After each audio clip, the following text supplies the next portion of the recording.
Hello and welcome. My name is Alan and we are back with more Diary of Anne Frank. So yeah,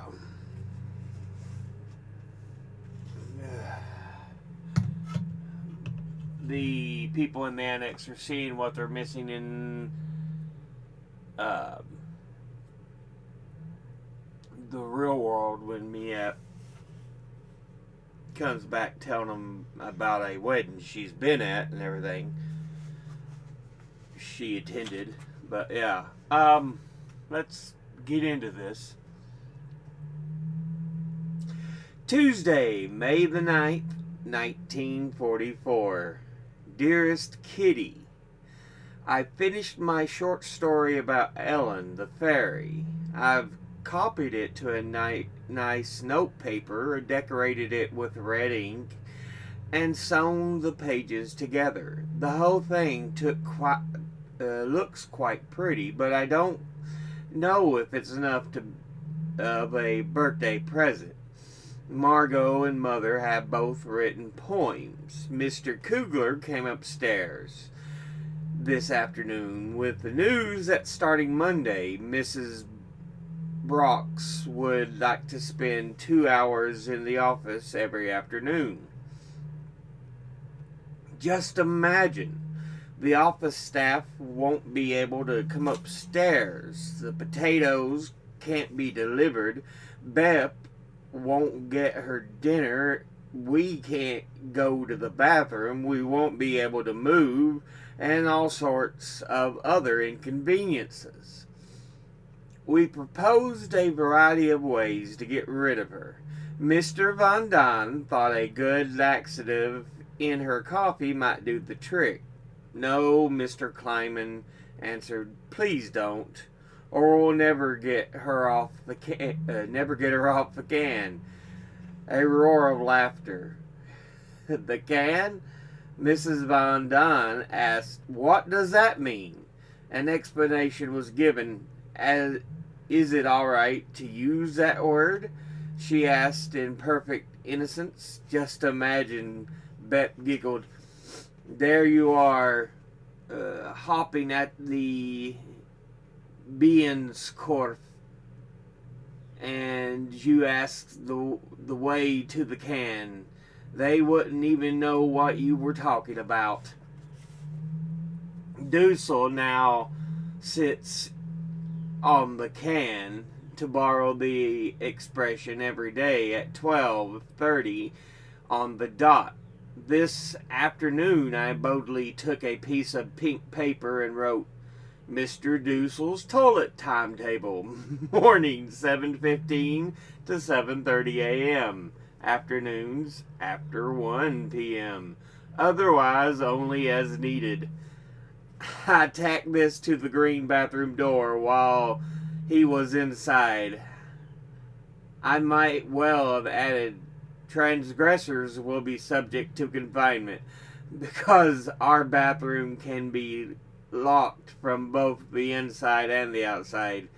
Mr. Von Don's latest joke. After a Bible lesson about Adam and Eve, a 13-year-old boy asked his father, tell me, father, how did I get born?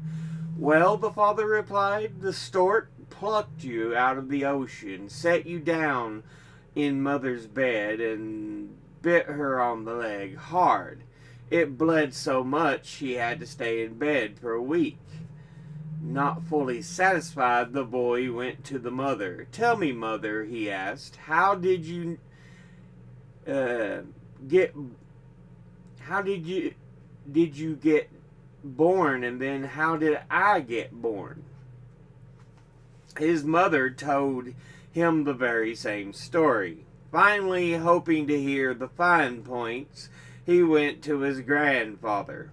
Tell me, grandfather, he said, how did you get born, and how did your daughter get born? And for the third time, he was told exactly the same story. That night, he wrote in his diary, after careful inquiry, I must conclude that There has been no sexual intercourse in our family for the last 3 generations. I still have work to do. It's already 3 o'clock. Yours, Anne M. Frank. P.S. Since I think I've mentioned the new cleaning lady, I'll just want to note that she's married, 60 years old, and hard of hearing.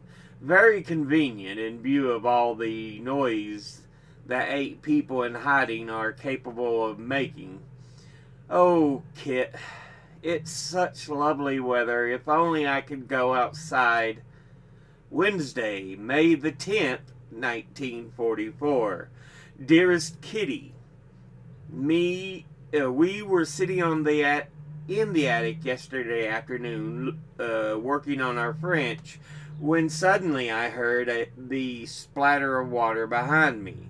I asked Peter what it might be. Without pausing to reply, he dashed up to the loft, the scene of the disaster, and shoved Moushy, who was squatting beside her soggy litter box, back to the right place. This was followed by shouts and squeals, and then Moushy, who by that time had finished peeing, took off downstairs. In search of something similar to her box, Moushy had found herself a pile of wood shavings right over a crack in the floor. The puddle immediately trickled down to the attic, and as luck would have it, landed in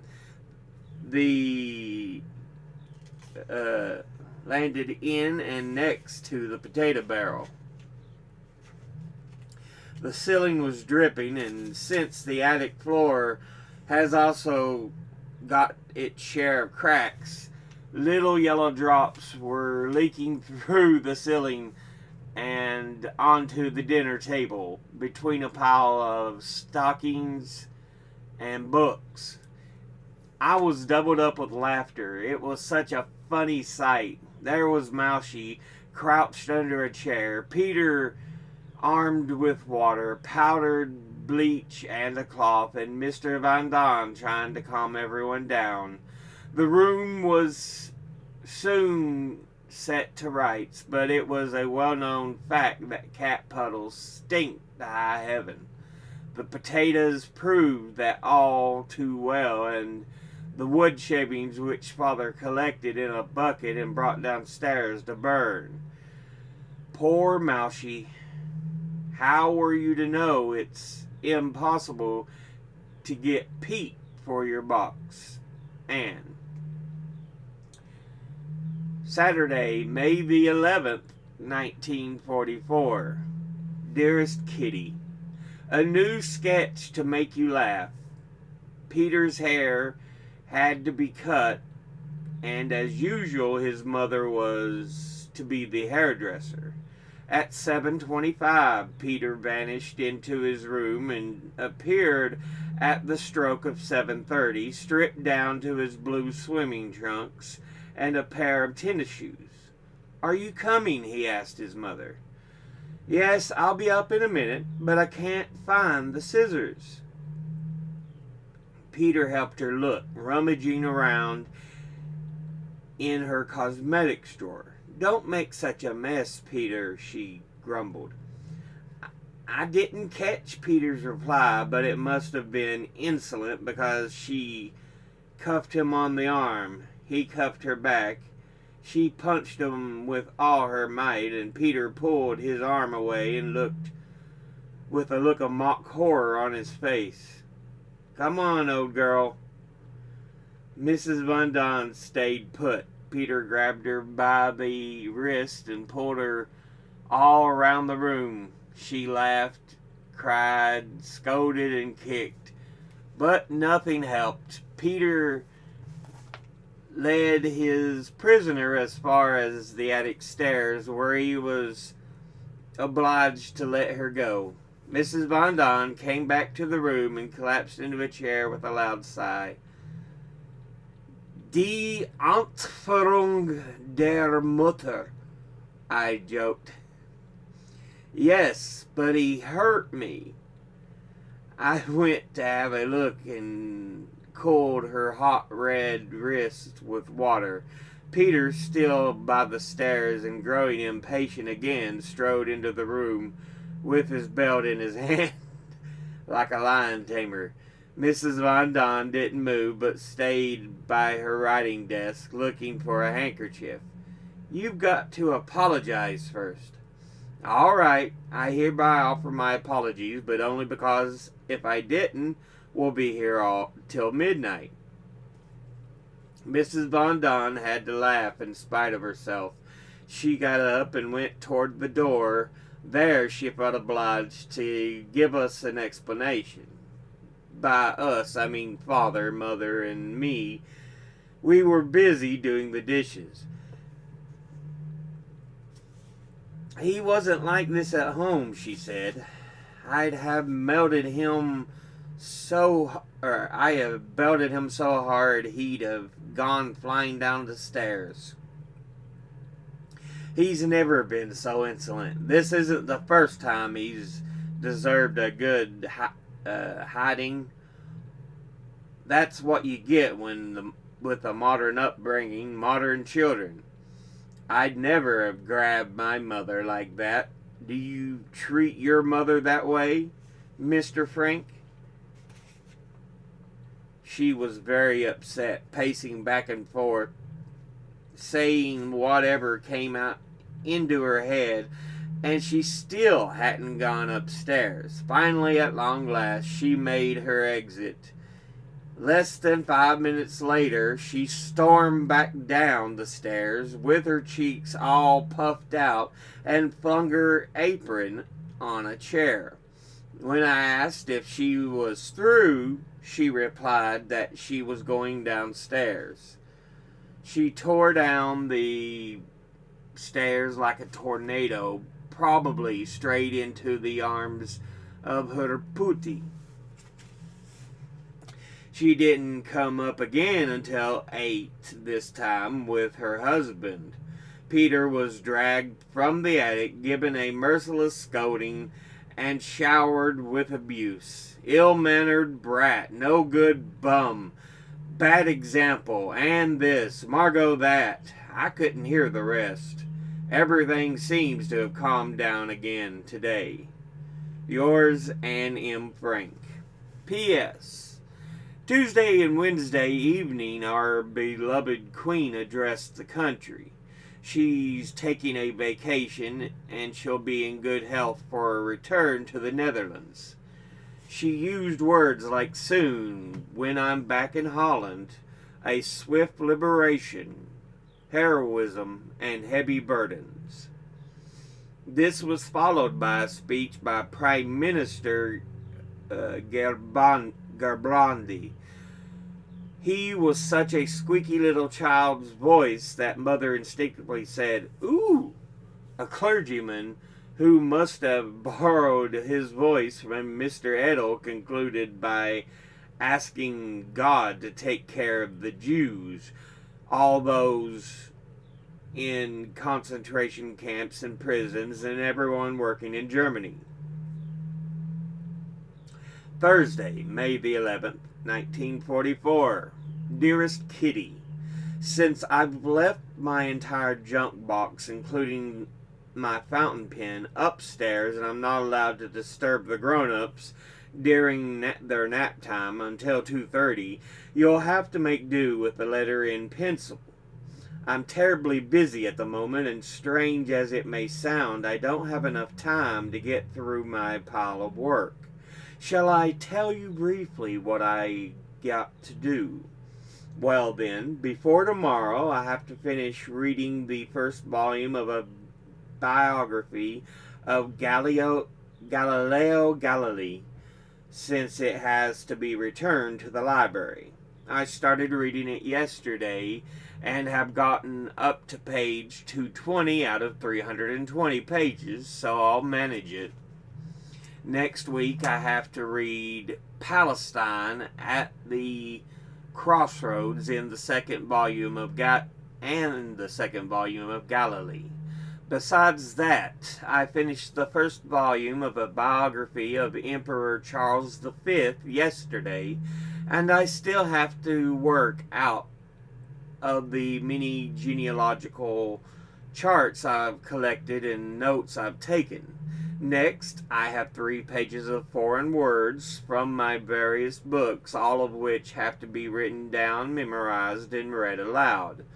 Number 4. My movie stars are in a terrible disarray and are dying to be straightened out. But since it'll take several days to do that, and Professor Ann is, as she's already said, up to her ears in work, they'll have to put up with the chaos a little longer.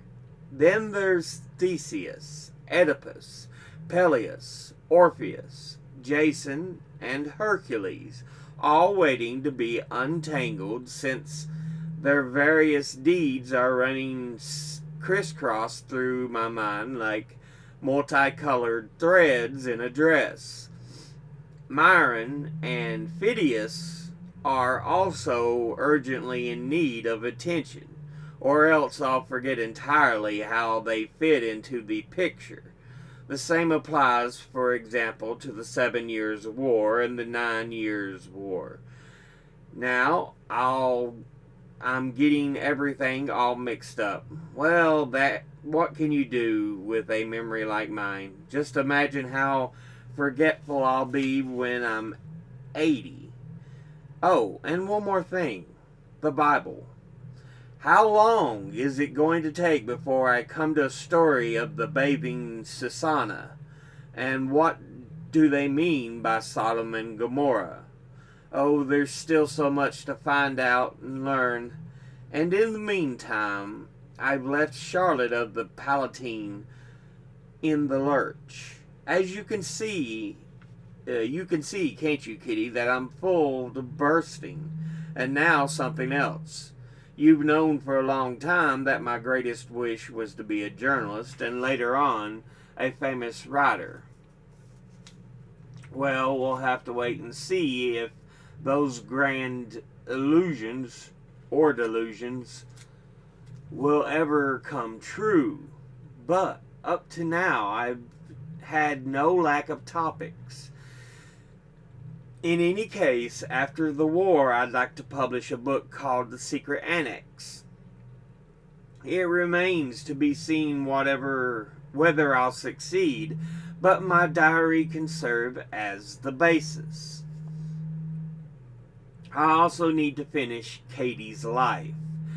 I've thought up the rest of the plot. After being cured in the sanatorium, Katie goes back home and continues writing to Hans.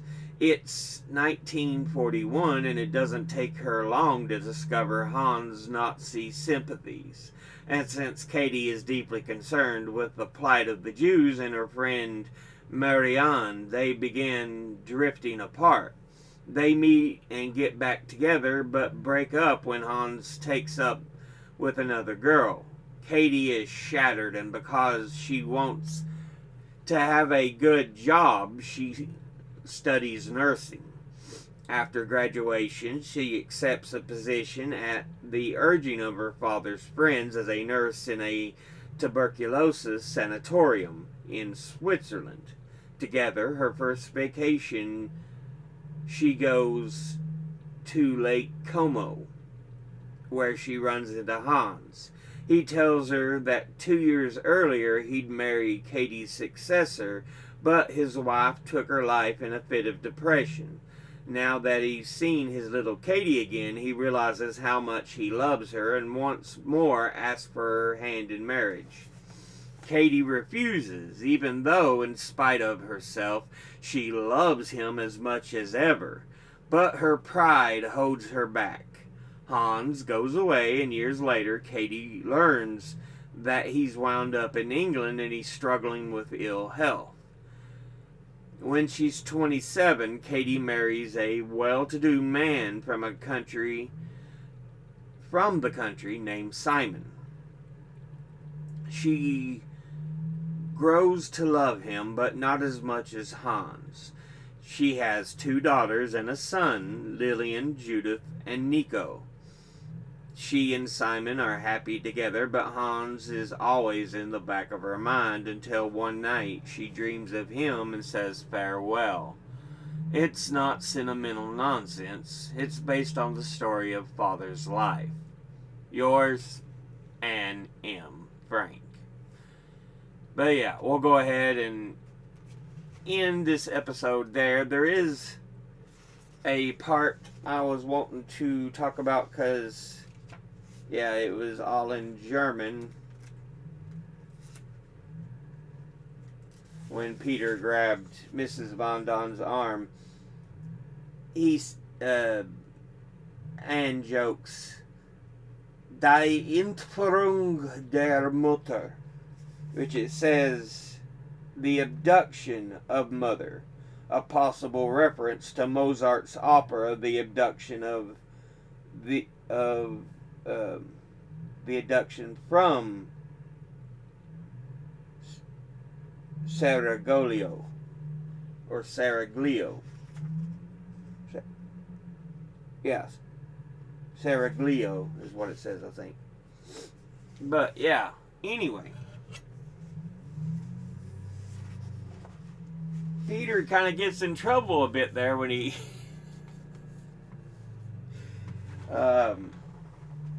is a little rambunctious, and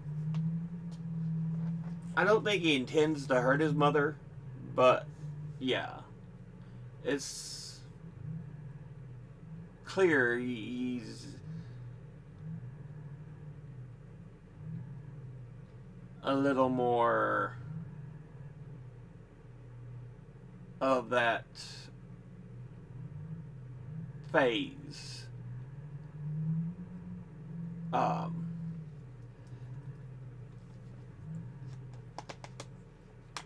Because a lot of boys will be assholes in their teens and often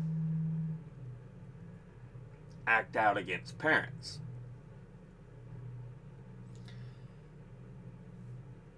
Not everybody, but it does happen quite a bit. And so yeah, they had to sit him down and be like, nah, this ain't going. We not going for this. So, yeah.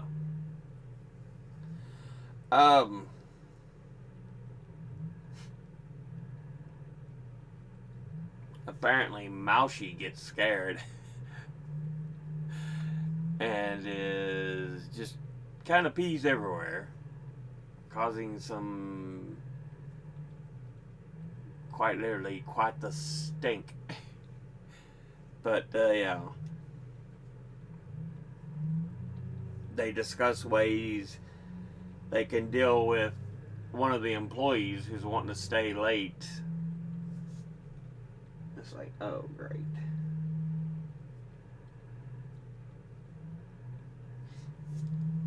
And when they're dealing with, I think it's when they're dealing with Peter, they talk about how badly kids are, modern kids. But remember, this is in 44. And we still hear this same BS today. Look, there was never like that in my day. I beg to differ. I beg to differ. As we can see right here.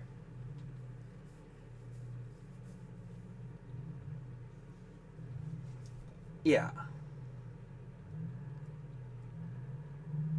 It's the modern child. No.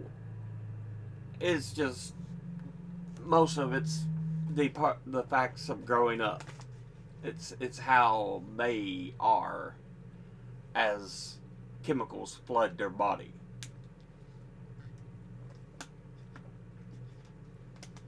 You know, specific hormones. And they're undergoing changes. Because, remember, he's still in his teens. He and Anne both are.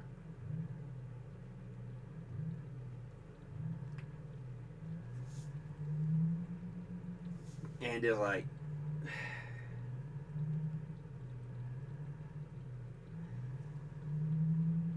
you'll often see or often hear complaints of, this was never like this in my day. I beg to differ.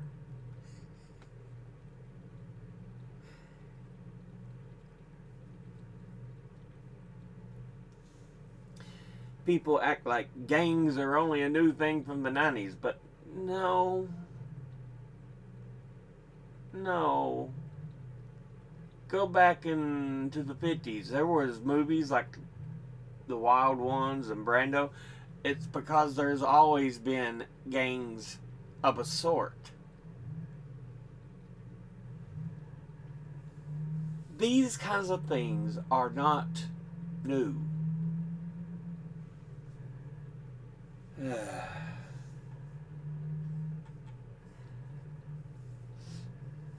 But yeah.